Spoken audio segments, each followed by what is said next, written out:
Hi guys, and welcome back to Killer Shrew Fans Killer Toy Reviews. We are busy doing all of the requested videos that came to us during Killer Shrew Fans 12 Days of Reviews, and today is no different.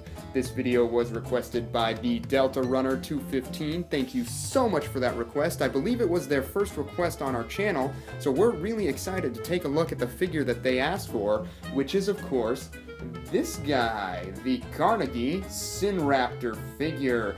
And, we're really excited to take a look at this classic addition to the Carnegie lineup. So without further ado, we're just gonna jump right in. Alright, let's do this. Just a real quick note before we start talking about the figure itself, I just want to point out that this dinosaur does come with a tag, which does contain a little picture of the model itself there, and then on the inside you've also got a little factoid. Mine is sealed with the tape, but if you have this figure, feel free to cut that open and learn a little bit about the Sinraptor. It is a one and done thing. It's got the plastic holding it on rather than a rubber band, so if you snip that off, you would not be able to put it back on. So for sake of keeping mine looking fresh and new, I'm going to go ahead and keep it on. You'll just have to look past it during this review. Alright, without further ado, I think it's time we take a look at this Sinraptor. Starting off at the head, as you can see, it is very typical in its dinosaur shape, although they did change the color of the eye. It is no longer yellow, but it is a sort of brownish red color. The teeth have been individually sculpted, I can't talk today, and the mouth is open in a cry.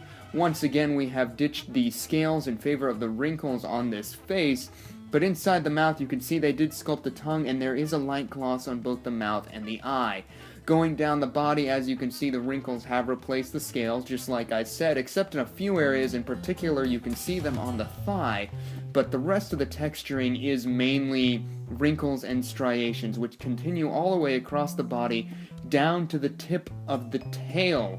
So there's no area of this figure that is not untextured in any way. It just varies in texture from scales to striations. The other side is the same story with the wrinkles and creases all down the body. You've also got a few bumps here and there, which is really cool to see them breaking up the form of the dinosaur, and that continues all the way down to the tip of the tail. Once again, the legs are incredibly ostrich-like on this dinosaur, I feel, both in the feet and in the shape of the calf and thighs.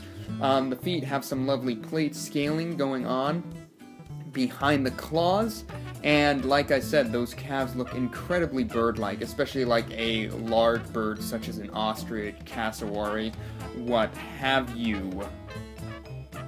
The arms are lacking in anatomy, it would seem, and they're long and they've got 3 claws, but they don't seem to have a lot of musculature going on in them. They are textured, however, with more of the lovely lines and wrinkles all across the form. And the underbelly features all the pertinent Sinraptor 2003 Carnegie collection from Safari Limited, and is adorned in this sort of very light cream coloration, which fades into some browns up from the top. Speaking of paint jobs, as you can see, this figure is mostly browns. It's got light browns, tans, whites, and darker browns across the top, but they all gradiate so smoothly from one shade to the next that I can't complain that it's boring in any way, and in fact it's very appealing to the eye, this paint job, and the varying variations of brown.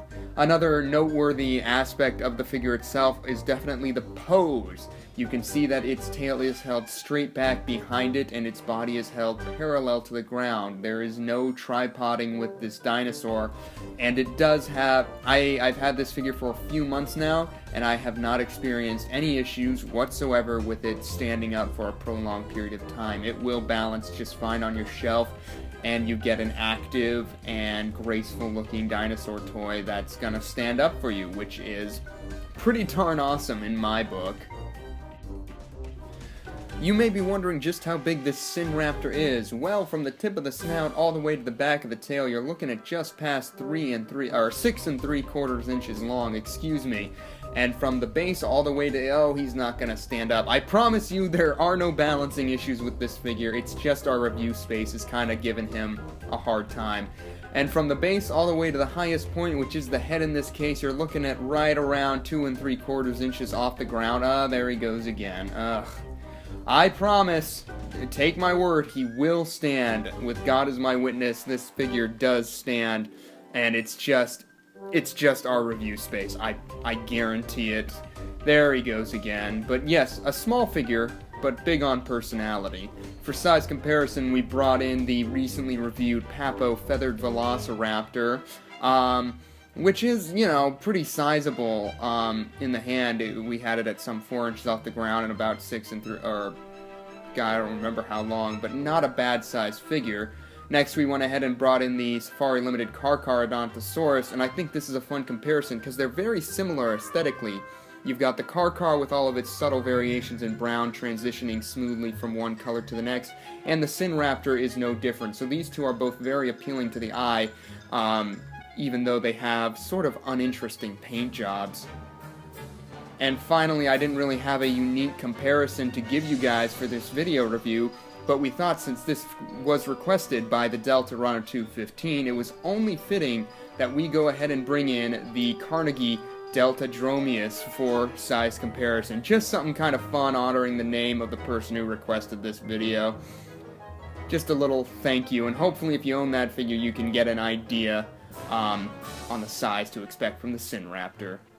Well everyone, that's going to do it for our look at the Carnegie Sinraptor figure. Overall, this figure is pretty pleasing. It's got a very active and accurate pose. It has no balancing issues whatsoever. It's got texture covering the whole thing. The colors transition... Oops, went too far. Again, I seem to have that issue. I'm so not a cameraman. A lot of great texturing, a lot of subtle color transitions, which are very appealing to the eye. So all things considered, I think I'm going to go ahead and give this figure a 7.5 out of 10. It has a lot of good going for it. But overall, there's nothing too standoutish about it, in my humblest of opinions. It is a gorgeous figure, very well sculpted and very well painted, but given its smaller size and lack of big eye-catching personality, for want of a better way to put it, it does somewhat get lost in the crowd. As always, I want to know what you guys think. Do you own this figure? Are you going to try and track it down now? Let me know all your thoughts on it down in the comments section below. Once again, thank you, Delta Runner, for requesting this video. If you have any requests, don't forget to leave a comment down below asking for us to take a look at any dinosaur toy. We will try our darndest to do those reviews for you.